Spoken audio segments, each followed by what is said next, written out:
Welcome back to Just Another Solar Podcast with Luke Beattie. That's me, Karl Jensen. G'day, Karl. That's me. It must be cold where you are too, Luke. You're wearing a beanie. Where are you today, mate? I'm up at Newport, staying with Nigel Morris, industry legend. G'day, Nige. Hey, how are you, fellas? Yep. It's sunny, but it's cold. Winter solstice, right? It is Really? today, yeah. Winter There you solstice, go. shortest day of the year. That must explain why it's bloody freezing. Now, big announcements in the last week, in the last few days. So the coalition have announced their nuclear plan. As far as I can summarise it, it's basically they see the transition to renewables as being a folly. So we need to get nuclear plants online. They've named where they're going, and we need to not focus so much on renewables. We need to keep kicking the tin can of coal plants down the road, and also gas is the future as well. What are your thoughts, guys? Ooh, can I start? I'm going to beat Nigel for the word count today. Go. The first one is in the news yesterday was that there's a gas shortage in Melbourne or in Victoria, and there's lots and lots of stuff in the media about, is this fake news? Do we really have a gas shortage? And the answer is that 55 years ago, we said that Bass Strait was a great resource for cheap energy for Victoria for 50 years, and that was 55 years ago. So, yes, if I was ExxonMobil and I wanted to keep my billions of dollars of plant and equipment and my billions of dollars of revenue keep going, I'd know exactly where all the easy to get gas was. And we're suggesting now that we should start doing some exploration. So I think that's the folly. If it was there, if it was easy to find, we would have already found it. And the pipeline apparently between Melbourne and Queensland is running absolutely flat out, and we're crossing our fingers that we have enough gas to get through this winter. Over to you, Nige. I don't disagree with any of that, but I've actually got a slightly different perspective. I reckon Dutton and the coalition are making the whole thing up. I don't think for a minute that they actually believe. The majority of them, a few of them probably do, but I think the majority of them don't believe for a minute that nuclear is likely to get up. I don't believe for a minute they actually want to make it happen. My view is that it's going to take so long that they're almost guaranteed to be in and out of power several times over, so they don't actually have to deliver a thing. All they are doing with this announcement is positioning themselves as completely and diametrically opposite to the current government's policy position, which is exactly where they want to be. They don't want to be anywhere near them. They want to attract the voters that hate the Labor government, current Labor government. And so I reckon it's a great big, huge political play, and that they can go to the election with it. They can attract the people that they want. If it never comes to fruition, it probably doesn't matter because they probably won't be in power well by the time that it does need to get up anyway. They will have, done their thing. And if it does happen to get up, then they look like heroes if they're still in power. So I think it's a clever political strategy on the part of Dutton. And it's nothing got Trump less. vibes to it. Donald Trump vibes to it. Totally. It's the wall. You're on our side or you're not. Yeah, I'm going to build a wall. It'll happen. Don't worry. Doesn't make sense. Doesn't matter. How much is the wall going to cost? Don't know how much doesn't matter. Mexico's going to pay. But it's going to be happening. A lot. The Mexicans are going to pay for the nuclear. And the state governments say we don't want them. I don't think that they're that smart to figure out the reverse psychology thing in the first place. I think we should bring in our guest who probably knows more about it than all of us put together. So our guest today is Warwick Johnston from Sunwiz, who's been on before, but he's the preeminent analyst. That's a mouthful in our industry. So Sunwiz has the best data in the industry, and Warwick is one of the best minds. So welcome, Warwick. Thanks, Luke. That's a pretty big, I have to live up to that now, but thanks. So interestingly, I'm going to pick up on some of the stuff you've published this week, and there's been a fair bit of discourse publicly. So just to summarize it, you're saying that there's record months in terms of certificate generation, i.e. installs of solar, that are currently happening, whereas the feedback that's coming from market is, the typical companies saying that their volumes are down 20, 30%. There seems to be a disconnect between what the data is saying and the anecdotal word on the street. What's your take on it? It's challenging to unpick. It seems a bit confusing, right? When you can go and say, "Oh, this is the best May we've ever had." It's one of the top 5 months on record ever. We're 7% ahead of year to date last year. New South Wales is off to a record start. Commercial SCC off to a record start. Sounds fantastic, except if you're trying to profitably operate a solar retailer when it's actually bloody challenging.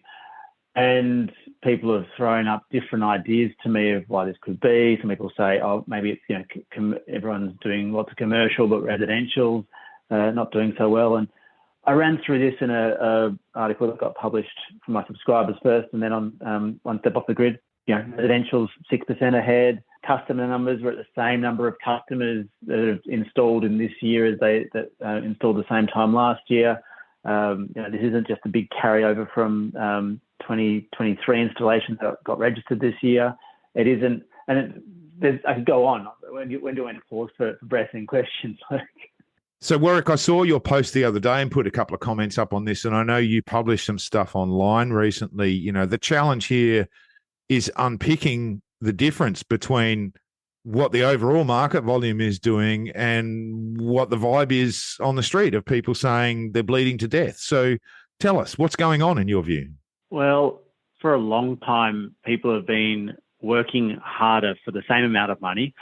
As systems got bigger, people were putting on bigger systems, but the amount that the end customer was spending was staying the same in that about $9,000 range per system, if you're not including a battery.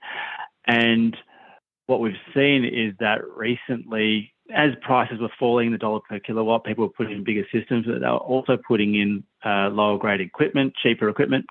And so, that's what held that thing steady about customers spending about $9,000 typically.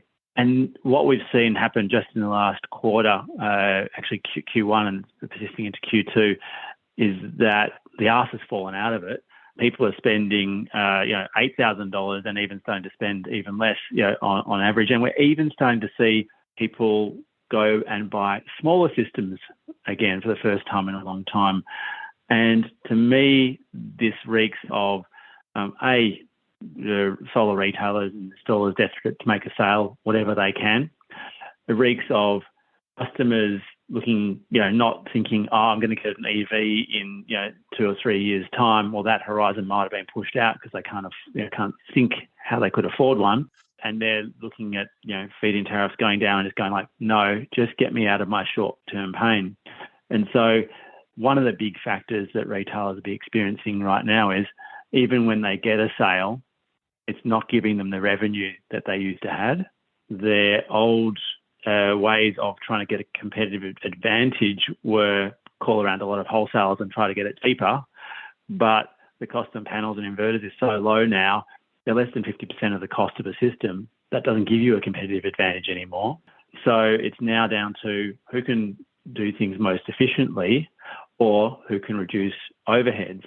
And we see people going and saying, I can't afford to hire electricians for $150,000 a year. I'm going to jump on the tools again myself, reduce overheads. So it's that kind of macro environment that we see out there where overheads are up and in our environment, revenues are down, and that's a big profit pinch. So I guess what I'm trying to say it boils down to is because of the economy we're in, even when you make a sale, it's not making a great deal of profit for your business. I'm really fascinated by this because not only have we got to try and help our listeners understand this and navigate it and get to the other side of what is hopefully a somewhat temporary glitch in the system so they can get back to making good revenues and good profits or increase their efficiency or whatever it is they need to do.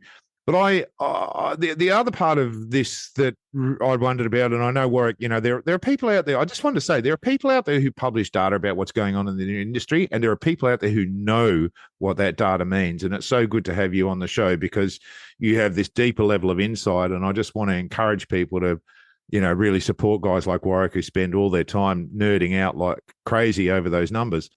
What about the number of players? And I think I posted this on one of your Facebook posts. I looking at around the market, I continuously see company names and go, who on earth is this company? Where did they come from? And 99% of the time, they're 1 or 2 or 3 years old. They're new entrants who are coming into the market, and it just is relentless. And apart from feeling despondent and depressed and thinking the solar industry is going to just, self-immolate at some point over stupidity, are we actually seeing a material number of new companies into the market? Is that actually happening, or is that just a red herring? We track a range of different activity levels on that. One is we are constantly identifying new companies out there, range of different methods, and there are constantly new companies coming in. And I suspect some of those these days are not foolish enough to think that they'll make their fortune out of solar. They missed that boat. But they might have been the contractor or the employee that was employed by a solar retailer who's gone, we need to downsize. And this person goes, well, I may as well just go out on my own and do it that. So I think there's a bit of that happening right now. We certainly see some businesses exiting as well. And there's some, a few high profile and low profile ones of those. The one index we track is through the Australian Business Register. It's a number of businesses that have the word solar in their name or green in their name or a couple of other keywords. And this isn't a perfect metric, but it allows you to at least look back year on year. And actually, there's been more solar businesses registered to the end of May this year than there was in the previous year or the year before that. So, get the out of same town. registration. Yeah. Really? But, Wow. Yeah. But for all of that, we look at the number of businesses that are creating STCs, for example, or that we see in other areas of our analyses, and they're pretty steady. Actually, they're not going majorly up or down. So for all the new ones coming in, there's an equal number going out. So well, we know the case of these guys. We see the cases of guys who have a certain company in a certain territory, and then that company dissolves or disappears, and another company pops up with not necessarily the same directors, but it's the same people, it's the same money source, it's the same supply chain, and the phone numbers and emails are all direct into the new entity. So that doesn't account for all of it, but we've seen that for years, right? The Phoenix. Look, Phoenix thing exists. Yeah, there was even, and, you guys have been burnt by it, right? Absolutely. And there was even a guy on social media I saw this week, and it was, saying that solar is a perfect side hustle. So he works at McDonald's and he makes, however many tens of thousands of dollars per month doing solar. I don't know what he's got, a pylon account or he outsources or whatever, but it's become a bit of a target for those sort of people as well. Are you for real? So, really? Dead set. I'll find it for you, Nigel. Holy shit. Dead set. Just to continue with your thought, you were talking about trade-in certificates. We saw in the last couple of weeks that Greenbot can no longer trade certificates. So the Clean Energy Regulator has said no more. Now, I heard cases of Emerging Energy. I'm going to name them because, people have been naming them online. It's in the public domain that they've been paying late, and there's been issues since Q3 last year. And it's interesting, and they're affiliated companies. What I heard is that the Clean Energy Regulator said that because there were inconsistencies, they had 100% inspection rates and compliance rates, and it basically held up the business and everything else. But what does it mean when, a major player like Greenbot is no longer allowed to trade certificates? And before you answer that, just to clarify for listeners, although they're not allowed to trade certificates, they're still allowed to trade in business, right? I think they can buy and sell certificates. It's just that their app isn't allowed to create any more. What does it mean? Well, it means for the solar retailers that are using them, they need to go and find another STC agent, and may discover that new STC agent is a bit more stringent on meeting all the compliance requirements of the Clean Energy Regulator, particularly because the CEO is looking at everything very closely now and making sure that there's no funny new account activity coming up. Leaks. That maybe the underhand way of previous businesses creating new businesses. So, the people need to move is one aspect of that. But unfortunately, in amongst that, the solar retailer that had lost money as a result of this, they're already doing it lean. They've just, written off their profits for those STCs. And, this is even before, battery hiatus in New South Wales or any other of the possible dominoes that could fall with all this collapse in solar panel prices. there's a lot stacked against solar retail at the moment, and I feel sad that they have been caught up in the greenbot emerging energy debacle. There's definitely life out there. I mean, obviously, I try and talk to as many people as I can every week, and everyone's telling me that we've hit the bottom and we're climbing back up, whatever that looks like. Speaking of hitting the bottom and climbing back up, I see that a new wind project was announced this week at 1.3 gigawatts, and just to put that in perspective, a 6 megawatt wind turbine is about equivalent to 1,700 6.6 kilowatt systems, just swinging around on a pole instead, which is absolutely awesome. So if you're putting in 110 of those, it's 110 times 1,700 6.6 kilowatt systems, and they're out there in the paddock, which I reckon is just awesome. And I like to think about it though, Karl, wind is just solar energy that's been concentrated by natural forces. The wind is the equalisation of pressure because of the sunlight shining differently on different parts of the ground, basically, right? Yeah, look, it's all renewable energy, and of course, we're touching on. There's lots of stuff in the media about the coalition wanting nuclear power, so we should probably talk about a bit of that. What do you think, Luke? Well, I think we should put one of those wind farms in Peter Dutton's electorate with all the hot air blown around. I think that'd be very productive. I'm pains to admit it, but I've probably wasted 6 hours of my life over the last week on this issue because I stumbled across the most appalling example of misinformation around wind turbines, to the extent that I heard someone who was claiming to be a government insider who was leaking all this important information, claiming that in fact wind turbines don't generate energy at all. They are net users of energy, and it's a great big con. And in fact, what's happening is all the wind turbines are actually being powered by the grid. That was just the start of the bizarre misinformation campaign.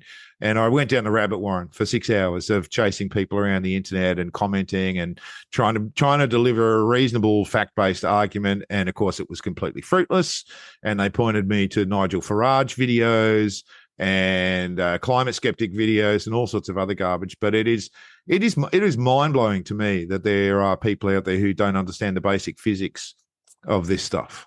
So whenever I see people taking stabs at wind turbines, it just reminds me of Don Quixote, tilting at windmills, right? It's just like, how mindless can you be? These things are, you may not appreciate the sight of them, but, hey, they're a lot more elegant and beautiful and engineeringly sophisticated than a lot of other things that dot the horizon. And, I'd much prefer to have those things dotted through the natural landscape than, live beside a massive radioactive exclusion zone in my neighbourhood or anywhere near anywhere. You inspired me, Warwick. I mean, I can't think of anything better to go alongside the Opera House and the Sydney Harbour Bridge than a kick-ass 6 megawatt wind turbine. It gets up. Now, Warwick, you were talking about the cost of components coming down significantly. Now, I know through Sunwiz you do collect information from wholesalers and distributors. That gives an indication of where the wholesale pricing is, and you also collect data on where the retail pricing is. The feedback I've been getting from wholesalers and importers is the same thing you were saying, that the cost of panels has halved or more than halved in the last 18 months or so. So even to hit revenue targets that you were hitting, even to stay level and tread water, takes a whole lot more gear to move. And the margins at the same time have been reducing. So that's at the wholesaler level. Now, is there some sort of correlation in your data where you can work out what sort of spread there is between the wholesale pricing and the retail pricing? And how much is that skinnied up? I don't have the perfect answer to that for you, but we do track gross margins for a range of different solar retailers and haven't seen them change much at this point. So I think in percentage terms, the gross margins are still similar to what they were, but you're just making the same percentage of a much lower figure. The other factor which I want to talk to some of the positives out there as well, and that is lead volume has recovered a bit. So there is, and as Karl has said even last week, the second half of the year is always better than the first half, right? So lead volume has gone up a bit. We're still seeing levels of proposals and levels of sales, which flow through from that lead volume, haven't yet swung. They're still down, but they've stabilised at least. So I expect that, notwithstanding the time between proposal and sale having blown out, to well in excess of 2 months these days, that we are going to see a turnaround. But, people are hanging on by the skin of their teeth on, not a great deal of gross profit in dollar terms and continually escalating margins. It'll be a grim game of who can hold on long enough. What's the old saying? A dead cat doesn't bounce. It's got to be alive. So just got to hang on a little bit longer. Is that a saying? Is that really a saying? Dead cats don't bounce. Is that just a saying in your head, Karl, or is that actually a saying? That's a thing, right? So he's gone and done extensive research, and he's found out this is a fact.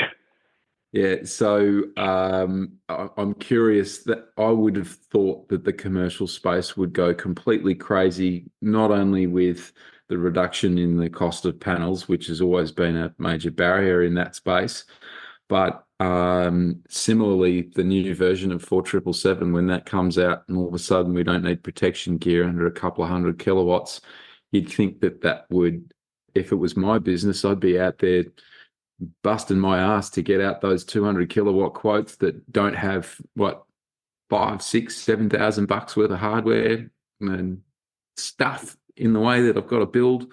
I'd be pretty happy with that. What's your thoughts, Warwick? We're certainly seeing record levels of commercial in the 15 to 100 kilowatt range, and especially in the 15 to 30 kilowatt range.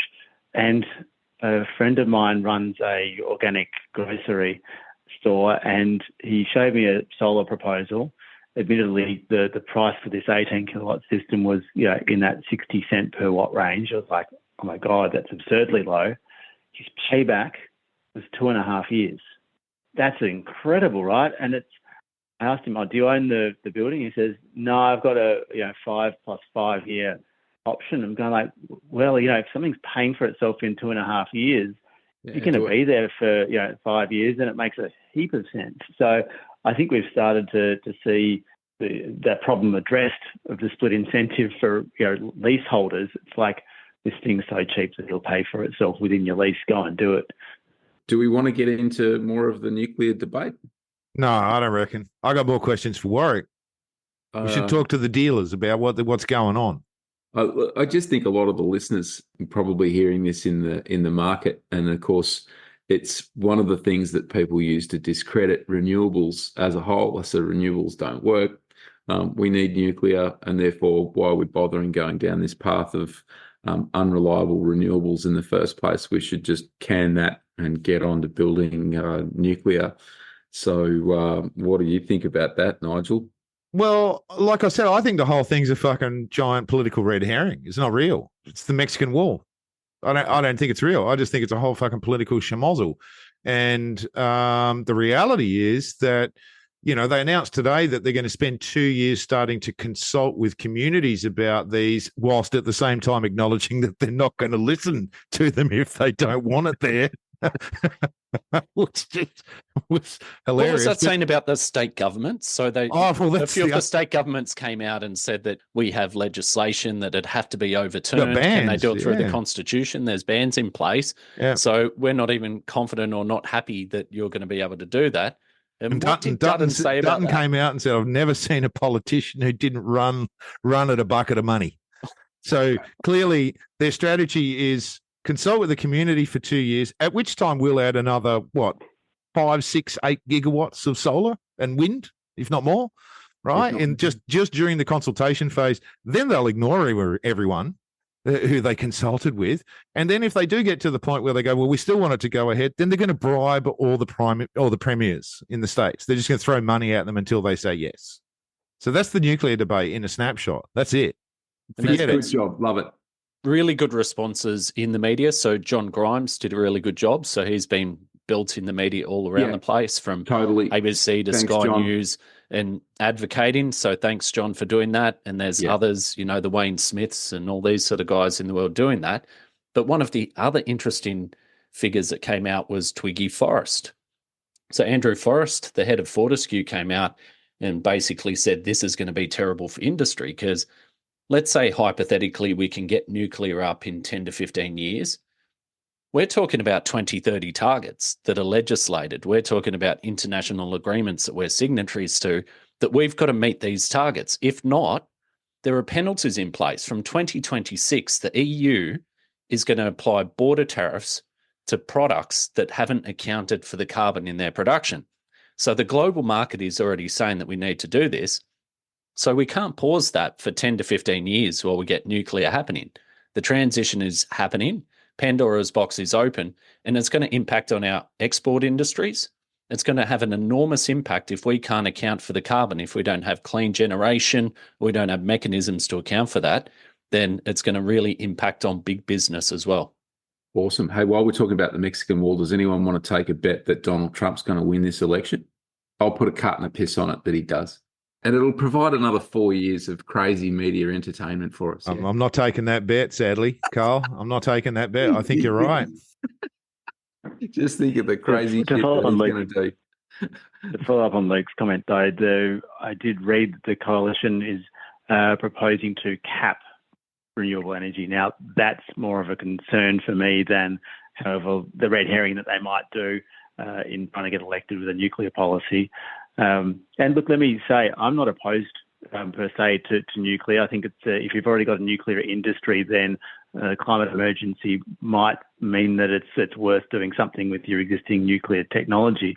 But I recall I was on stage being asked in a panel debate at ACES last year, and was fed the line at Warwick: rooftop, solar, or nuclear. And I said, give us both. Give us rooftop nuclear. And I drew a bit of crowd reaction, crowd response, right? But then I said, actually, well, that's what solar panels are, right?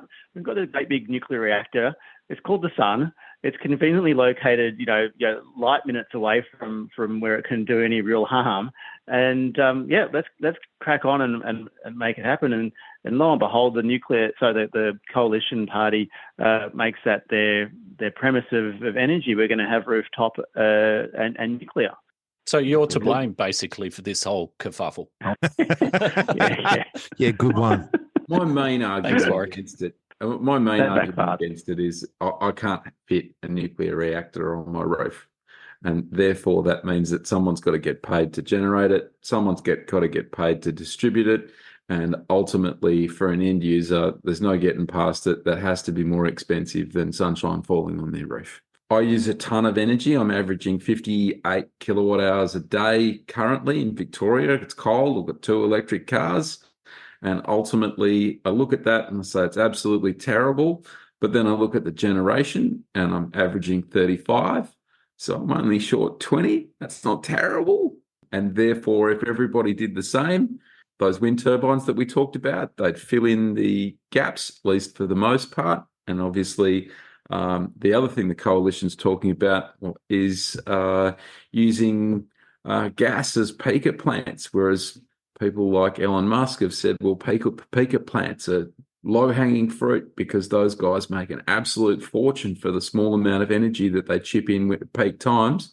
That's perfect for batteries. And, of course, peaker plants are dead too because we've got no gas, no cheap gas. And you don't have to have a petrol car in your backyard anymore either, right? You can just plug in your car to your solar panels. It's magic. Oh, but I can't tow my boat to Alice Springs every weekend, Warwick. That's the constant argument. That's right. I need to be able What to if I want to tow my boat somewhere? I want to tow my 3-ton boat 1,000 kilometers, and you're like, mate, please. It's just nuts. I don't get it. And there's obviously lots of misinformation out there in the media as well around EVs and cars filling up at the docks. That's all bullshit, of course. And Australia is in the most incredibly fortunate position to have cheap energy, lots of cars, and obviously no tariffs to China and this is a market that everybody's looking to flood with EVs. So that's awesome stuff for everybody. I'm conscious of that we're going to run out of time quickly, but I actually want to, while we've got the benefit of having someone like Warwick on the show, and whilst it looks so tough out there, Warwick, I want you to tell, if you were sitting in a bar with 10 solar dealers and they said, listen, all this stuff's going on, it's hard, revenues are down, margins are down, with stupid rebates, stupid debates in the media, what are the 5 key things that you would advise a solar business to do today for the rest of the year? Nigel, I'd start with, if they're not already, they should be selling heat pumps. And I've got some data there showing, that just right when the market, the growth rate of solar power is really declining, part of that reason is because heat pumps growth rate was really accelerating. And, this technology displacement theory, these things, don't clutter up your roof. They're cheaper than solar, and, they do, decent bit of a dent in your electricity bill as well. Beautiful. Beautiful. Hey, and would you expand that to any other product that kind of fits in the mix, or are you saying heat pumps are the golden goose? I think heat pumps are the next easiest thing. I think that you should be in batteries, and people with more diversified businesses are doing it easier. Of course, with feed-in tariffs falling, batteries make more and more sense.